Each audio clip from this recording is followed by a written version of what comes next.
नमस्कार दोस्तों, अभियान क्लासेज में आपका एक बार फिर से स्वागत है। दोस्तों, अपन टेस्ट नंबर 5 को डिस्कस करने जा रहे हैं। दोस्तों, ये टेस्ट मैं आप लोगों को कल दिया था, आपको अब इसमें मिलाना है। आप लोगों ने अगर वो टेस्ट किया है तो आप यहाँ आंसर देखना। और दोस्तों, यहाँ मेरा जो उद्देश्य है वो केवल आंसर बताना नहीं होता, यहाँ आपका हर एक एक टॉपिक को डिस्कस करना होता है। हर एक एक ऑप्शन को मैं बताऊंगा कि भाई ये ऐसा है, तब जाके आप लोगों को लगेगा हाँ कि अपने को ऐसा इसको करना चाहिए था और प्रश्न हल करते समय अपने दिमाग में ये चीज़ें आनी चाहिए थी। तो चलो दोस्तों, अपने बिना किसी देर किए हुए पहला प्रश्न देखते हैं। प्रश्न नंबर 1, नीचे दिए गए दक्षिणी भारत के मानचित्र में, यह आपका दोस्तों दक्षिणी भारत का मानचित्र है। ये जो है वो आपका दक्षिणी भारत का मानचित्र, उसमें आपको नंबरिंग दे रखी है दोस्तों 1, 2, 3, 4 द्वारा प्रदर्शित नदियों में से कौन सी एस्चुरी बनाती है दोस्तों। अब दोस्तों आपको ये मालूम होना चाहिए कि एस्चुरी होती क्या है, कौन कौन सी नदियां हैं वो एस्चुरी बनाती हैं। पहले तो दोस्तों आपको इन नदियों को पहचानने में आना चाहिए। आपको देखो 1 नंबर दे रखा है, तो ये देखो कौन सी नदी हो सकती है। दूसरा, ये आपकी दूसरी नदी, तीसरी और ये चौथी। दोस्तों जो आपकी पहली नदी है वो पहली नदी है आपकी नर्मदा नदी।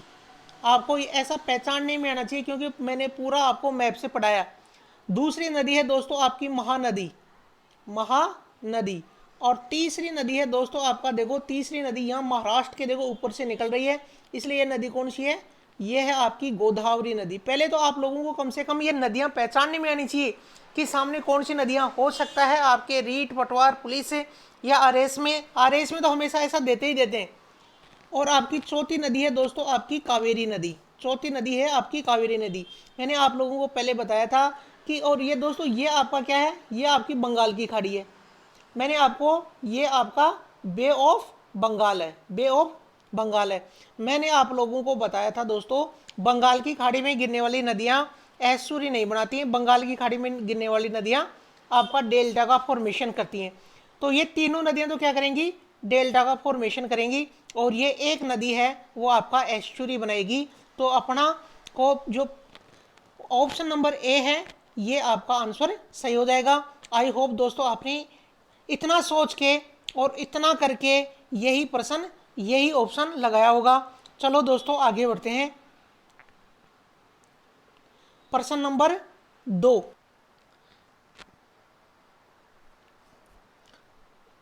ये दोस्तों आपका प्रश्न नंबर 2 है। इसको देखिए आप, निम्नलिखित में से जो नदी सिंधु नदी की सहायक नहीं है वह। सिंधु नदी दोस्तों मैंने आपको बहुत अच्छे से पढ़ाया था। दोस्तों यहाँ आपका जैसे ही देखो रिवीजन कैसे होता है। अब देखो जैसे ही आपको सिंधु नाम सुनाई दिया तो अब सिंधु के बारे में आप सब कुछ जान लो। सिंधु का उद्गम स्थान आपका, सिंधु कौन कौन से देशों से होकर बहती है, सिंधु की लंबाई कितनी है, सिंधु की बाएं किनारे से मिलने वाली नदियां, सिंधु की दाएं किनारे से मिलने वाली नदियां। दोस्तों इतना प्रश्न को देख के आप करोगे ना, तब आप लोगों को बहुत मतलब चीज़ें दिमाग में बहुत स्टोर होने लग जाएंगी। और आप विद इन 10 डेज अगर आपने ऐसे पढ़ाई की और ऐसे प्रश्न किए तो विद इन 10 डेज में देखना आपको अलग ही फील आने लग जाएगा। तो नहीं है वो पूछ रहा है। तो दोस्तों मैंने आपको शाक है आपका, काबुल, कुर्रम, गोमल, गिलगिट, ये उनके दाएं किनारे वाली नदियां बताई थी। और 5 आपको बाएं किनारे वाली नदियां बताई थी, जिनमें आपका झेलम, चिनाब, रावी, व्यास, सतलज। दोस्तों ट्रिक बताई थी, झेलम, चिनाब, रावी, व्यास और सतलज। और दोस्तों कोसी नदी, अब देखो कोसी नदी आपकी क्या थी, ये गंगा नदी की बाएं किनारे से मिलने वाली सहायक नदी थी। तो ये आपकी गंगा की है, तो ये आपकी किसकी नहीं हो सकती, ये सिंधु की नहीं हो सकती। तो दूसरे का आंसर बी। तीसरा प्रश्न है दोस्तों, निम्न में से कौन सी नदी अमरकंटक पठार से नहीं निकलती। दोस्तों अमरकंटक पठार से निकलने वाली नदियां, अमरकंटक पठार से निकलने वाली नदियां मैंने आप लोगों को 3 नदियां बताई थी दोस्तों। और मैंने इसके लिए आपको एक शब्द दिया था और वो शब्द है आपका सोनम। ये सोनम है वो कहाँ से निकलती है, ये अमरकंटक से निकलती है दोस्तों। ये आपको ध्यान रखना है। अमरकंटक से कौन, सोनम। सो से सोन नदी, ये आपकी सोन नदी। न से नर्मदा और मैं से महानदी। बस थोड़ा सा महानदी में ये ध्यान रखना, ये एक अमरकंटक के पास एक जगह है और उस जगह का नाम है सिहावा। लेकिन आपका ज्यादातर जो महानदी का प्रश्न पूछा जाता है वो आपका किससे पूछा जाता है, वो आपका अमरकंटक से ही पूछा जाता है, ये ध्यान रखना। तो इसका आपका प्रश्न नंबर 3 का देखो, पहला ऑप्शन आपको मैंने जो 100 में बताया था वो आपका नर्मदा नदी मिल गई, सोन नदी मिल गई, यानी कि ये तो आपके निकलती हैं, तो ये तो आपके ऑप्शन नहीं हो सकती। अब दोस्तों आपकी गोदावरी और तवा, तो दोस्तों आपको मालूम है कि मैंने जब आपको नदियां पढ़ाया था और आपको इतना सा तो मालूम होना चाहिए कि प्रायद्वीपीय पठार की गोदावरी सबसे, प्रायद्वीपीय पठार की गोदावरी नदी है वो आपकी सबसे बड़ी नदी है। और गोदावरी नदी दोस्तों आपका त्रैंबक नामक स्थान से निकलती है, नासिक के पास है, महाराष्ट्र में त्रैंबक है। तो अब आप कह दोगे कि अमरकंटक से कौन सी नदी निकलती, आपकी गोदावरी नदी। अब दोस्तों आपको यहाँ अब ये भी मालूम चल गया कि आपका तवा नदी भी कहां से निकलती है, अमरकंटक से, छोटी नदी है, इसलिए दोस्तों आपको ध्यान में रखना है। दोस्तों प्रश्न करने का आपका तभी तो आपके डायमेंशंस निकलेंगे कि देखो हाँ तवा नदी भी है, वो भी आपके अमरकंटक से है। अब दोस्तों आप अगला प्रश्न देखते हैं, प्रश्न नंबर 4। प्रश्न नंबर 4 कह रहा है रुद्रप्रयाग, रुद्रप्रयाग निम्नलिखित में से किन नदियों के संगम पर स्थित है। दोस्तों अलकनंदा तो आपको याद रखना ही रखना है, अलकनंदा, अलकनंदा तो आपको याद रखना ही रखना है। और मैंने क्या कहा था कि रुद्र, रुद्र का मतलब होता है गुस्सा, तो इसको हमारे को क्या करना चाहिए, मंद करना चाहिए, और मंद से आपको मंदाकिनी याद रखना है, तो अलकनंदा वो है मंदाकिनी। दोस्तों अब यहाँ आपको पांचों के पांचों प्रयाग याद आने चाहिए, उनका उत्तर से दक्षिण क्रम, दक्षिण से उनका उत्तर क्रम, ये सारे के सारे आपको अभी यहाँ याद आने चाहिए। दोस्तों अगला प्रश्न देखते हैं, प्रश्न नंबर 5। भारत की निम्न नदियों से कौन सी नदी डेल्टा नहीं बनाती। डेल्टा दोस्तों आपका ये आपका भारत है, बंगाल की खाड़ी में जाने वाली नदियां डेल्टा बनाएंगी और अरब सागर में जाने वाली आपका कौन सी बनाएंगी, एस्चुरी बनाएंगी। तो अब देख लो इनमें से, देखो गंगा नदी आपका पूरे विश्व का सबसे बड़ा डेल्टा सुंदरवन का डेल्टा बनाती है, गोदावरी नदी डेल्टा बनाती है, महानदी डेल्टा बनाती है। अब देख लो मैंने आपको दोस्तों बताया था कि जो आपकी नदियां हैं इधर अरब सागर में जाने वाली नर्मदा और तापी, तो नर्मदा और तापी आपकी क्या बनाती है, एस्चुरी बनाती है। तो दोस्तों अब आपका इसका प्रश्न हो जाएगा सी, यानी तापी नदी क्या डेल्टा नहीं बनाती। डेल्टा नहीं बनाती तो क्या बनाती है, वो आपकी एस्चुरी बनाती है। अभी दोस्तों इसी प्रश्न को आपको घुमाकर दे दिया जाता, ऑप्शन यही रखते कि निम्न में से कौन सी नदी एस्चुरी बनाती है, तो गंगा नहीं बनाती, गोदावरी नहीं बनाती, महानदी नहीं बनाती और ताप्ती बनाती है। दोस्तों आपको ऑप्शनों को ऐसे देख के आप करोगे। अब देखते हैं दोस्तों प्रश्न नंबर 6। प्रश्न नंबर आपका 6 कह रहा है नदी जो भ्रंश घाटी से होकर बहती है। आपको मालूम है आपकी भ्रंश घाटी से, ये दोस्तों आपका प्रायद्वीपीय भारत है, इसमें नर्मदा नदी है और ताप्ती नदी है, और एक मैंने दामोदर नदी बताई थी दोस्तों। ये 3 नदियां आपको ध्यान रखना है जो आपकी भ्रंश घाटी से होकर बहती हैं। तो दोस्तों आपकी नर्मदा नदी है वह नदी जो भ्रंश घाटी से होकर बहती है। दोस्तों नर्मदा नदी है वो आपकी भ्रंश घाटी से होकर बहती है, और ये किसकी भ्रंश घाटी है दोस्तों, इसके उत्तर में आपका विंध्याचल और इसके दक्षिण में है आपका सतपुड़ा, ये आपका सतपुड़ा। प्रश्न आ जाए कि आपकी नर्मदा नदी के उत्तर में कौन सा पर्वत है, आप कहोगे विंध्याचल, दक्षिण में कौन सा है, सतपुड़ा, तो ये इसकी घाटी में से होकर बहती है। कावेरी नदी दोस्तों मैंने आप लोगों को बताई, आपकी स्वर्ण रेखा और आपकी महानदी, ये सारी मैंने आपको बता रखी है। तो इसका ऑप्शन कौन सा हो जाएगा दोस्तों, 6 का आपका बी ऑप्शन हो जाएगा। प्रश्न नंबर 7 आपका कौन सी नदी एस्चुरी नहीं बनाती। दोस्तों अब आप यहाँ देखो वो नदी एस्चुरी नहीं बनाएगी जो आपकी बंगाल की खाड़ी की तरफ जा रही होगी, यानी कि अब देखो पहली नदी आपकी नर्मदा एस्चुरी बनाएगी। देखो आपकी मांडवी नदी आपकी देखो गोवा की है, अरब सागर में जा रही है दोस्तों, आपकी बनाएगी। अब दोस्तों आपके साथ प्रश्न नंबर है आपका सोन, और सोन नदी दोस्तों डायरेक्ट जाके किसे मिलती है, गंगा नदी में, तो ये आपकी डेल्टा नहीं बनाती और ये जाके अपने आप मिल जाती है, इसलिए ये भी आपकी एस्चुरी बनाती है। और दोस्तों महानदी, ये आपकी महानदी क्या बनाती है, ये आपका डेल्टा बनाती है, ये आपकी एस्चुरी नहीं बनाती। तो प्रश्न नंबर 7 का डी ऑप्शन सही हो जाएगा। दोस्तों प्रश्न नंबर अपन देखते हैं 8। प्रश्न नंबर 8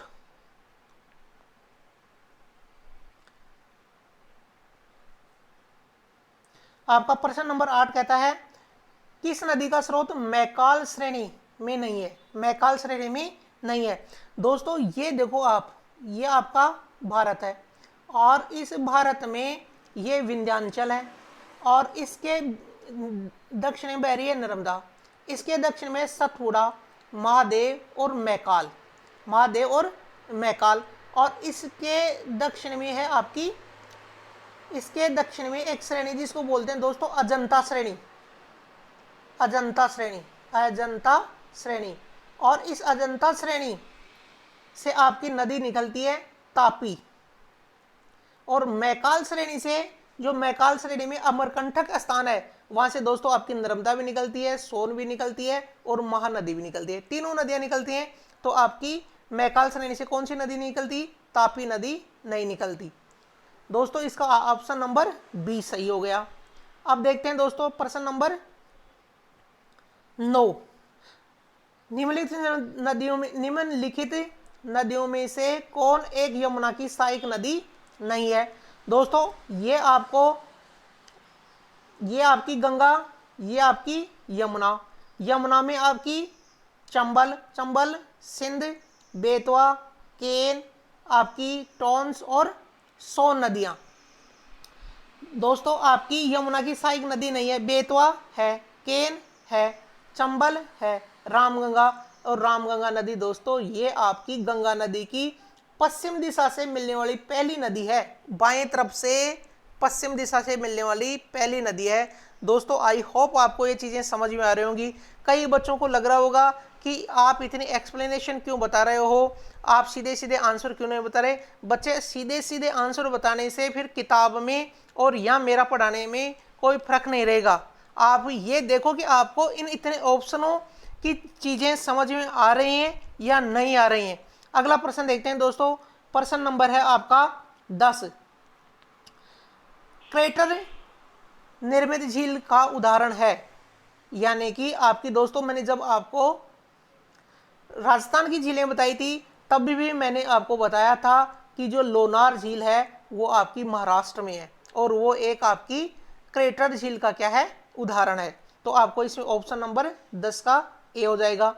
प्रश्न नंबर दोस्तों 11 है आपका, निम्नांकित में से जो नदी अमरकंटक से निकलती है वह है अमरकंटक। दोस्तों अमरकंटक जैसे याद आए तो आपको सोनम याद आना चाहिए। सोनम, सो से सोन बिल्कुल निकलती है, न से नर्मदा, लेकिन यह नर्मदा ऑप्शन नहीं दे रखा है। अच्छा एक ही पूछ रहा है दोस्तों, यानी कि आपका अमरकंटक से निकलती है, तो दोस्तों सीधा सीधा सा आपको क्या लगा देना, सोन नदी लगा देना। दोस्तों अब आपको पेरियार को भी यहाँ देखना है कि पेरियार का उद्गम कहाँ पे है, और दोस्तों ये केरला की नदी है। जब मैंने आपको केरल में बताया था, केरल की 2 नदियां बताई थी मैंने दोस्तों, आपकी भरतपुजा और पेरियार, भरतपुजा और पेरियार। कृष्णा नदी का भी उद्गम बताया था, चंबल नदी अपने बहुत अच्छे से पढ़ी रखी है। तो इसका दोस्तों ऑप्शन हो जाएगा आपका डी।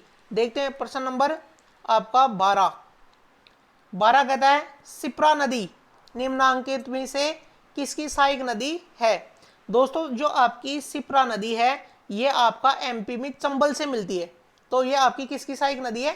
चंबल नदी की सहायक नदी है। तो दोस्तों कई चीजों को आपको सीधे सीधे आपको याद भी, छोटी नदी है दोस्तों ये, इसलिए ज्यादा इनको आपको क्या नहीं करना, ध्यान नहीं रखना। बस हाँ इतना सा है, अगर आप प्रश्न करोगे तो आपको चीजें ज्यादा से ज्यादा समझ में आएंगी। दोस्तों अगला प्रश्न देखते हैं, प्रश्न नंबर 13 कथन यमुना नदी दिल्ली व आगरा के बीच वर्ष के अधिकांश समय मृत नदी हो जाती है, अधिकांश समय मृत नदी हो जाती है। ये दोस्तों बिल्कुल सही बात है, कारण यमुना असतत वाहिनी नदी है, ऐसा तो नहीं है दोस्तों।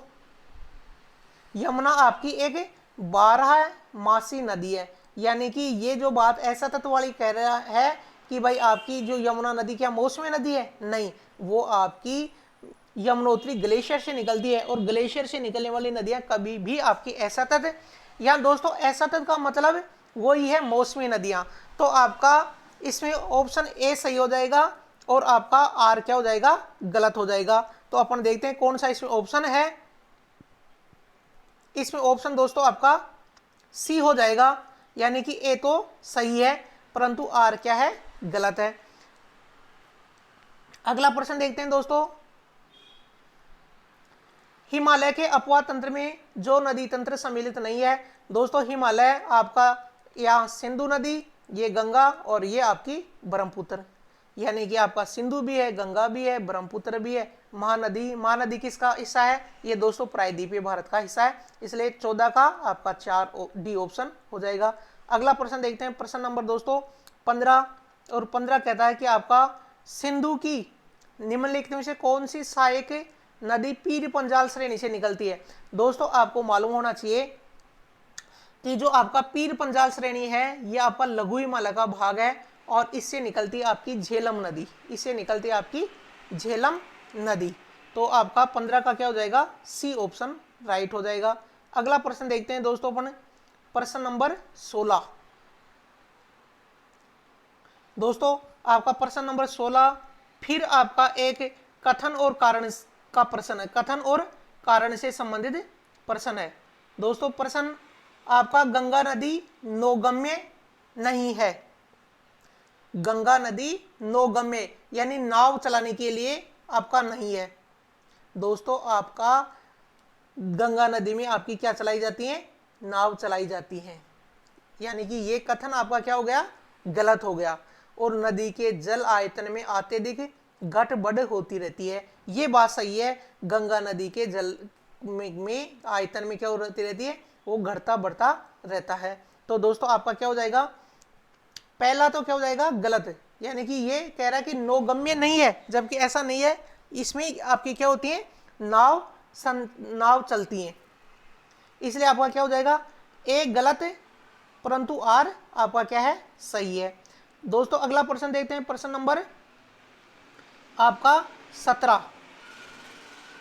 कावेरी नदी किन राज्यों से होकर गुजरती है। दोस्तों जैसे ही कावेरी नदी, अब ये समय अपना दोस्तों वो है जब हम अपना ज़्यादा से ज़्यादा तैयारी करने वाला या ज़्यादा से ज़्यादा प्रैक्टिस वाला, अब जैसे ही कावेरी नदी का ध्यान आता है दोस्तों, अब इसका उद्गम आपको याद होना चाहिए। इसका मैंने आपको पूरे जो तीनों राज्य बताए थे कि ये कौन से राज्य से निकलती है और आपका कौन कौन से राज्यों से होकर बहती है। कावेरी नदी जल विवाद, दोस्तों कावेरी नदी कर्नाटक से निकलती है, ये तो आपको मालूम होना चाहिए, आपकी कर्नाटक। और दोस्तों ये तमिलनाडु से भी है और केरल, यानी कि कर्नाटक, तमिलनाडु और केरल। ये दोस्तों आंध्र प्रदेश में ये नदी आंध्र प्रदेश से बहती नहीं है, इसकी जो सहायक नदियां हैं या इसका जो अपवाह क्षेत्र है वो आंध्र प्रदेश में है, लेकिन ये जो गुजरती है ना नदी की बात, तो ये केवल आपके 3 राज्यों में है, तो इसका आंसर हो जाएगा बी। अगला दोस्तों प्रश्न है, प्रश्न नंबर आपका 18, कौन सी नदी अरावली पर्वतमाला से, यहां से दोस्तों आपके राजस्थान ज्योग्राफी के प्रश्न है, निम्नलिखित में से कौन सी नदी अरावली पर्वतमाला से निकलती है। अरावली से दोस्तों चंबल, आपकी जनापाओ याद आना चाहिए, आपकी माही, आपकी मेहंद झील, घग्गर, शिवालिक पहाड़ियाँ और लूणी, एकमात्र बची लूणी अजमेर में नाग पहाड़ से। हिमालय की निम्नलिखित में से किस नदी के द्वारा जलोढ़ शंकु का निर्माण नहीं होता। दोस्तों ये आप बताओगे कि जलोढ़ शंकु क्या होते हैं, आपके कम से कम आपको ये चीज़ें आनी चाहिए कि आपके जलोढ़ शंकु क्या होते हैं, जलोढ़ पंख क्या होते हैं, ताकि आपको चीज़ें समझ में आए। ये कमेंट करके आप बताओगे। और इसका ऑप्शन है दोस्तों आपका ए, घाघरा नदी। अगला प्रश्न दोस्तों अपन देखते हैं, प्रश्न नंबर आपका 20, प्रश्न नंबर आपका 20 कह रहा है कौन सी नदी भ्रंश घाटी से होकर प्रवाहित होती है। दोस्तों भ्रंश घाटी से आपकी तापी, इसी को तापी या ताप्ती बोलते हैं, और नर्मदा, ये आपकी दोस्तों नर्मदा नदी, इसके ऊपर में आपकी विंध्याचल, दक्षिण में सतपुड़ा और फिर आपकी तापी और ये अजंता, तो ये दोनों क्या होते हैं, भ्रंश घाटी से। निम्नलिखित में किस नदी की घाटी विवर्तनी की है, यानी कि आपकी देखो कावेरी, चंबल और दामोदर, ये नहीं, ये तापी नदी की आपकी घाटी कैसे बनी, दोस्तों जब प्लेटों में हलचल हुई तो ये दोनों के क्या हो गए, इधर उठ गए और ये आपकी क्या बन गई, गाठी बन गई, इसलिए अपन कहेंगे तापी। विवर्तनिकी है दोस्तों तापी। अगला प्रश्न है दोस्तों, प्रश्न नंबर आपका 22। अमरकंटक पठार से कौन सी नदी नहीं निकलती? अमरकंटक पठार से कौन सी नदी नहीं निकलती?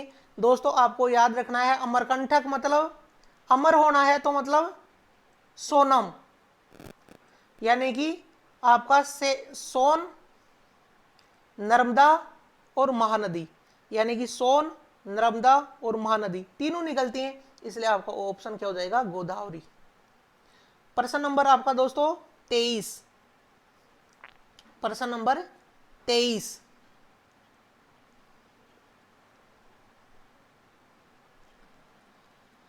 क्या कहता है दोस्तों, नीचे दिए गए भारतीय मानचित्र में प्रदर्शित होता है। ये जो लाइन है ये दोस्तों आपकी लाइन किस चीज को प्रदर्शित करती है? दोस्तों ये लाइन है आपकी महान जल विभाजक रेखा। ये दोस्तों महान, इसको बोलते हैं महान जल विभाजक रेखा, महान जल विभाजक रेखा। तो ध्यान रखना दोस्तों, महान जल विभाजक रेखा है। इसके ऑप्शन मैंने यहाँ लगाए नहीं, आई थिंक इसका ऑप्शन नंबर सी राइट था, तो आप देख लेना, या महान विभाजक, महान जल विभाजक जो है वो वाला ऑप्शन आपका राइट हो जाएगा। अब दोस्तों ये आ रहे हैं आपके राजस्थान की, और राजस्थान की ज्योग्राफी में से तो आपके दोस्तों पूरे में से पूरे प्रश्न सही होने चाहिए। प्रश्न नंबर पहला है दोस्तों, कौन सा ये युग्म दे रखा है कि कौन सा सही नहीं है। यहाँ नदी दे रखी है, उसकी सहायक नदियां दे रखी हैं दोस्तों बनास सागी नदी, क्या दोस्तों सागी नदी है वो बनास की सहायक नदी है? नहीं दोस्तों, आगा सागी नदी है, ये लूनी की सहायक नदी है। तो आपका पहले ही क्या हो गया, ये आपका युग्म सही नहीं है। आपकी साबरमती की वाकल सही है, काली सिंध की निमाज और माई की चाप नदियाँ ये सही है। आपकी जो बनास नदी है इसकी सागी नदी नहीं है, तो आपका ऑप्शन ए सही है।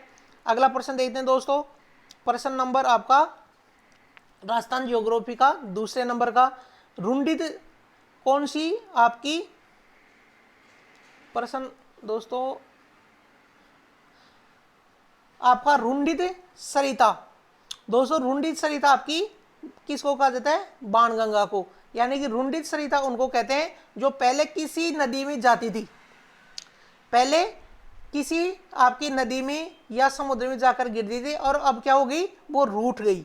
पहले आपकी जो बाणगंगा है वो सीधा अपना जल यमुना में ले जाती थी, लेकिन अब दोस्तों ये क्या हो गई, अब ये आपकी आंतरिक प्रवाह की नदी होगी, इसलिए इसको कहा जाता है रुंडित सरिता। प्रश्न नंबर 3, 56 के मैदान पर बहने वाली प्रसिद्ध नदी कौन सी है? तो दोस्तों आप सभी को मालूम है माही नदी। दोस्तों यहाँ आप लोगों को सब चीजें समझ में आनी चाहिए कि 56 का मैदान है वो कौन कौन से जिलों में फैला हुआ है, 56 का मैदान क्यों कहते हैं, ये सब चीजें मैंने आपको नोटबुक में बहुत अच्छे से लिखवा रखी हैं। अगला प्रश्न है दोस्तों आपका, दोस्तों यहाँ प्रश्न करने का मतलब आपको प्रश्न बताना नहीं होता, ये तो दोस्तों किताबों में भी बहुत दे रखा है, यहाँ आपको ये दिमाग चले कि हाँ भाई ऐसा है तो क्यों है। विंध्यन कगार, दोस्तों ये आपका ये राजस्थान का मैप है, और दोस्तों ये जो मैंने आपको दक्षिणी पूर्वी पठारी भाग बताया था ना, तो ये जो आपकी जो कगार है इसको बोला जाता है विंध्यन कगार। अब दोस्तों किन नदियों के बीच में फैला हुआ है? दोस्तों इधर से आपकी जा रही है कौन सी, चंबल नदी, और इधर से कौन सी आ रही है, बनास नदी। ये इधर से बनास नदी है और इधर से चंबल नदी है, तो ये किसके किसके बीच में है, चंबल और बनास, यानी कि ऑप्शन चौथे का बी। अगला है दोस्तों आपका प्रश्न नंबर 5, 100 माही जाखम नदियों के द्वारा त्रिवेणी संगम डूंगरपुर जिले के किस गांव में? दोस्तों ये देखो, अगर अपन बात करते हैं जब राजस्थान की, तो दोस्तों राजस्थान में तो आपका एक पर्टिकुलर गांव भी पहुंचा जा सकता है, तो दोस्तों आपका ये डूंगरपुर का नवाटापुरा गांव है, ये ध्यान रखना आपका, ये प्रश्न आए हुए प्रश्न है। जहां आपका त्रिवेणी संगम है वो कौन सा गांव है, नवाटापुरा। अगला प्रश्न देखते हैं दोस्तों।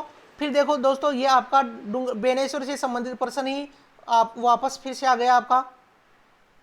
बेनेश्वर से संबंधित डूंगरपुर जिले के बेनेश्वर में आदिवासियों का जो कुंभ मेला कब लगता है? ये दोस्तों आपका लगता है अभी, ये आपका फरवरी के, जनवरी और फरवरी के बीच में ये लगता है। और उस समय दोस्तों आपका जो महीना होता है वो आपका माघ मास की पूर्णिमा को लगता है दोस्तों, माघ मास की पूर्णिमा को लगता है। दोस्तों यहाँ राजस्थान में 2 मेले और लगते हैं, और मैंने आपको जब झीलें पढ़ाई थी तब उसमें मैंने बता रखा था कार्तिक मास की पूर्णिमा को। दोस्तों कमेंट करके वो बताना कि वो 2 मेले और जो झीलों के किनारे हैं, झीलों के संदर्भ में मैंने बताए थे कार्तिक मास की पूर्णिमा को। तो दोस्तों उन आपको इस कमेंट बॉक्स में आपको क्या करना है, कमेंट करना है उन त्योहारों के बारे में। अगला प्रश्न है, माही नदी का सर्वाधिक जलग्रहण क्षेत्र है। दोस्तों आप सभी को मालूम है कि माही नदी आपकी यहाँ बांसवाड़ा और बांसवाड़ा से डूंगरपुर और फिर वापस से आपका यू टर्न ले लेती है और ये आपकी कर्क रेखा को 2 बार काट देती है। तो इसका आपका सर्वाधिक जलग्रहण क्षेत्र नीचे वाला बांसवाड़ा क्षेत्र है। अगला प्रश्न देखते हैं दोस्तों, प्रश्न नंबर आपका 8। प्रश्न नंबर 8 क्या कहता है, राजस्थान में प्रवाहित होने वाली अधिकांश नदियों का उद्गम कहाँ से होता है?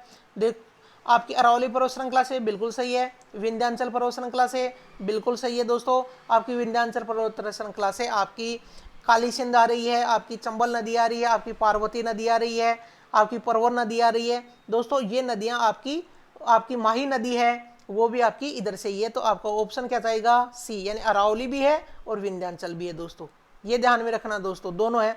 आपका प्रश्न नंबर 9, जवाई नदी पर जवाई बांध किस स्थान पर बना हुआ है? दोस्तों ये पाली में बना हुआ है, सुमेरपुर जगह पर, सुमेरपुर गांव है, ये ध्यान रख लेना। प्रश्न नंबर दोस्तों 10, राज्य में मिट्टी का अवनाली का अपरदन किस नदी के द्वारा सर्वाधिक होता है? तो वो दोस्तों अवनाली का अपरदन के लिए फेमस नदी है आपकी चंबल नदी है। प्रश्न नंबर 11, किन संभाग में सर्वाधिक नदियां हैं? दोस्तों आप सभी को मालूम है कोटा संभाग में सर्वाधिक नदियों वाला संभाग कोटा संभाग है। अगला प्रश्न देखते हैं दोस्तों, प्रश्न नंबर आपका 12, निम्न में से कौन सी नदी अरब सागर अपवाह तंत्र बनाती है? अरब सागर देखो दोस्तों आपकी चंबल नदी, खारी नदी और बनास, ये तो आपकी कौन सी है? बंगाल की खाड़ी में जाने वाली। ये सारी की सारी नदियां कहाँ जा रही हैं? बंगाल। और माही नदी है वो आपकी खंबात की खाड़ी में। अगला प्रश्न देखते हैं दोस्तों, प्रश्न नंबर, ये फिर वापस से आपका किसका प्रश्न आ गया? ये वापस से दोस्तों आपका इंडियन ज्योग्राफी से संबंधित प्रश्न आ गया। और प्रश्न देखो ये आईएएस, अगर दोस्तों आपने देखो यानी कि हम मेरा पढ़ाने का तरीका देखो कि आप आईएएस में आए हुए प्रश्नों के लेवल, क्योंकि दोस्तों ये आईएएस ये एक आपकी सोच होती है, कम से कम अगर आपने इस सोच को पकड़ लिया ना कि यार देखो ऐसे प्रश्न भी करते हैं, ऐसे प्रश्न भी होते हैं, तो अपने क्लास का आप स्टैंडर्ड देख सकते हो।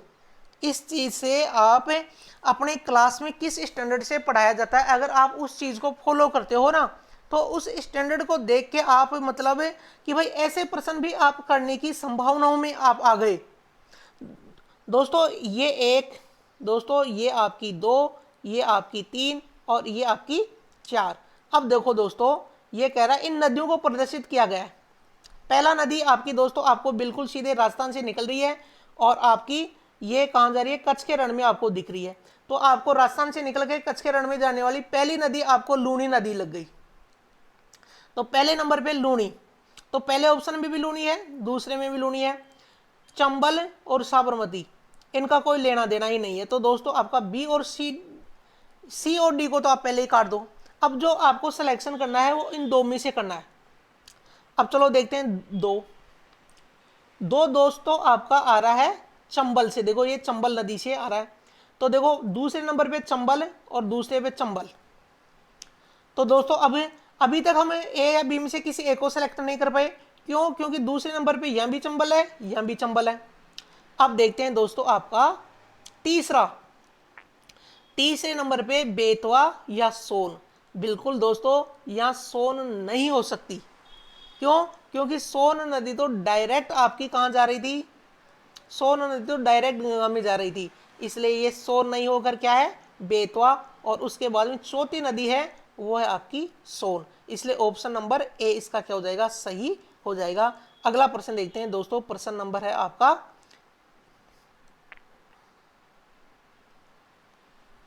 दोस्तों ये 50 प्रश्न है। अगर दोस्तों आपने अगर ये कर लिया ना, अगला प्रश्न ये 43 मध्य सीमा बनाती है, तो दोस्तों ये याद रख लेना, ये काली नदी है जो आपकी भारत और नेपाल के बीच में सीमा रेखा बनाती है। करेवा हिमानी करते वेदिकाएं कहाँ पाई जाती हैं दोस्तों, ये आपकी पाई जाती हैं झेलम घाटी में पाई जाती हैं, ये ध्यान रख लेना। अगला प्रश्न है दोस्तों, अगेन देखो दोस्तों प्रयागों से संबंधित कितने प्रश्न आ रहे हैं। भागीरथी तथा अलकनंदा नदियों का संगम निम्नलिखित में कौन कहाँ होता है, आपका देव प्रयाग में होता है। आपका कहाँ होता है, देव प्रयाग में। विष्णु प्रयाग में अलकनंदा प्लस विष्णु गंगा। आपका कर्ण प्रयाग में अलकनंदा प्लस पिंडर नदी। और आपका रुद्रप्रयाग में अलकनंदा प्लस मंदाकिनी। दोस्तों आपके जो 4 प्रयाग है ना, आपका विष्णु प्रयाग, नंद प्रयाग, कर्ण प्रयाग और आपका रुद्रप्रयाग, इनकी एक एक नदी याद रख लो। अलकनंदा तो सभी में कॉमन है, तो आपका अलकनंदा तो सबके साथ रखना ही रखना है। अब आपका जो इधर से एक नदी आ रही है ना, उसको याद कर लो, क्या दिक्कत है। प्रश्न नंबर आपका 46, निम्नलिखित से कौन सी नदी एस्चुरी बनाती है। अब देखो दोस्तों आपके प्रश्न एस्चुरी बनाती है वो दोस्तों आपकी देखो नर्मदा नदी बनाती है, कावेरी नदी, कृष्णा, कावेरी, साबरमती नदी, ये दोस्तों नहीं, ये आपकी कौन सी एस्चुरी बनाती है, नर्मदा नदी। अगला प्रश्न है दोस्तों आपका प्रश्न नंबर, हिमालय पार से निकलने वाली नदियां, यानी कि हिमालय के क्रॉस करके आने वाली नदियां। तो दोस्तों ये देखो आपका भारत का, ये आपका क्या है, ये भारत का मैप है, और दोस्तों ये आपका हिमालय था, और मैंने दोस्तों यहाँ आपकी मानसरोवर झील, यहाँ से आपकी कौन सी थी, चेमायुंगडुंग ग्लेशियर, और यहाँ से आपकी राकसताल झील। तो दोस्तों यहाँ से आपकी एक नदी आई थी सिंधु, यहाँ से एक नदी आई थी ब्रह्मपुत्र, और यहाँ से एक नदी आई थी आपकी सतलज। तो यहाँ कौन कौन सी नदियाँ हो जाएंगी, आपका सिंधु, आपका सिंधु सतलज और ब्रह्मपुत्र। दोस्तों कई बच्चे यहाँ गंगा नदी वाले को कर देंगे, सिंधु, ब्रह्मपुत्र और गंगा नदी, वो गलत हो जाएगा। आपकी गंगा नदी तो उत्तराखंड से निकलती है, वो हिमालय पार से नहीं निकलती दोस्तों, तो ये ध्यान रखना। इसका ऑप्शन आपका कौन सा हो जाएगा, इसका ऑप्शन हो जाएगा आपका ब्रह्मपुत्र, सतलज और सिंधु, बी ऑप्शन हो जाएगा दोस्तों इसका।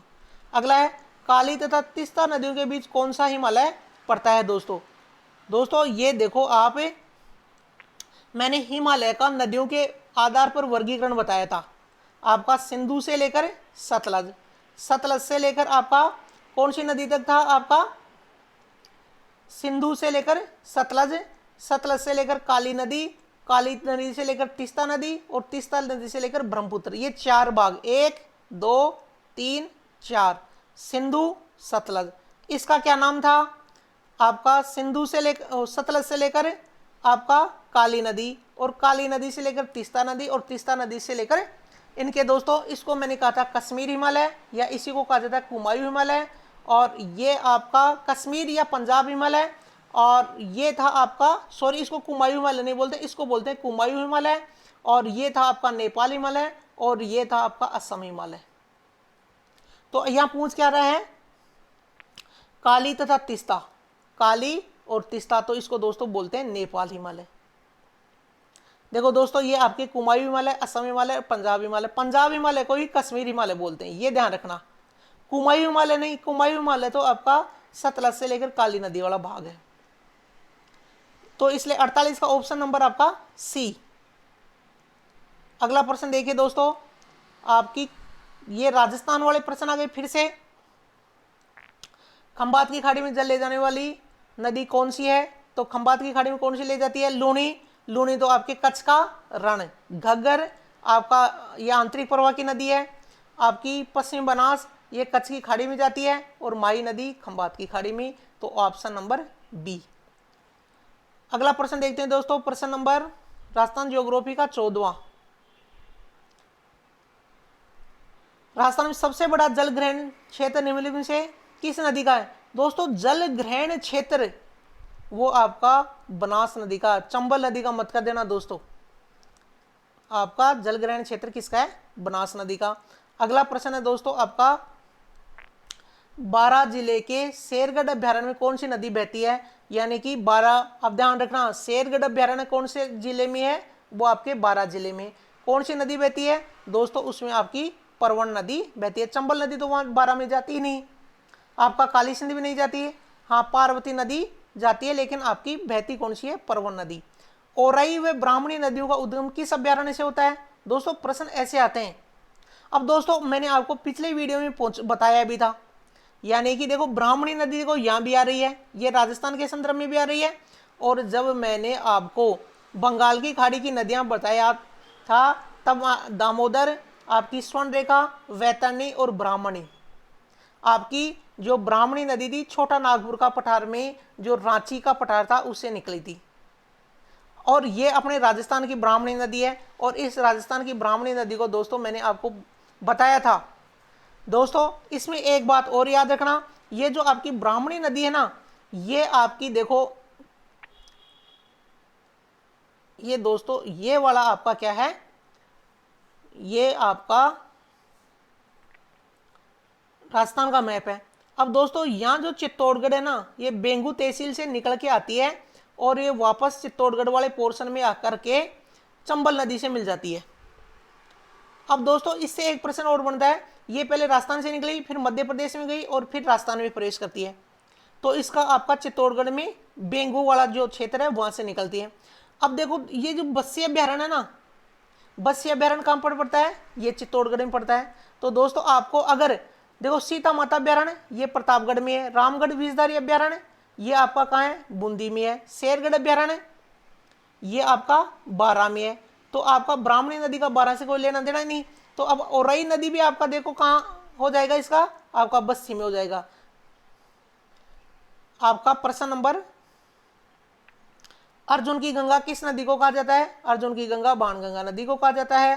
किस नदी को वागड़ व कांठल की गंगा कहा जाता है? दोस्तों माही नदी को कहा जाता है। इसको आदिवासियों की गंगा भी कहा जाता है। माही नदी को किसकी गंगा कहा जाता है? आदिवासियों की गंगा भी कहा जाता है, यानी कि ऑप्शन नंबर बी। अगला प्रश्न हो गया दोस्तों आपका, लूनी नदी का जल किस जगह के बाद खारा हो जाता है? दोस्तों बालोतरा बाड़मेर के बाद इस नदी का जल क्या हो जाता है? खारा हो जाता है। इसलिए इसको कौन सी नदी कहा जाता है? इसलिए इसको मीठी खारी नदी भी कहा जाता है। मीठी खारी नदी, मीठी खारी नदी भी इसको कहा जाता है। लूनी नदी दोस्तों निकलती कहां से है? अजमेर के नागपाड़ से। कितने जिलों में बहती है? जिलों का क्रम भी दोस्तों मैंने आपको बताया था। अगला प्रश्न है दोस्तों प्रश्न नंबर आपका 20 आपका कहता है कौन से जिले मुख्यतः बीहड़ प्रभावित हैं? दोस्तों ये ध्यान रखना दोस्तों,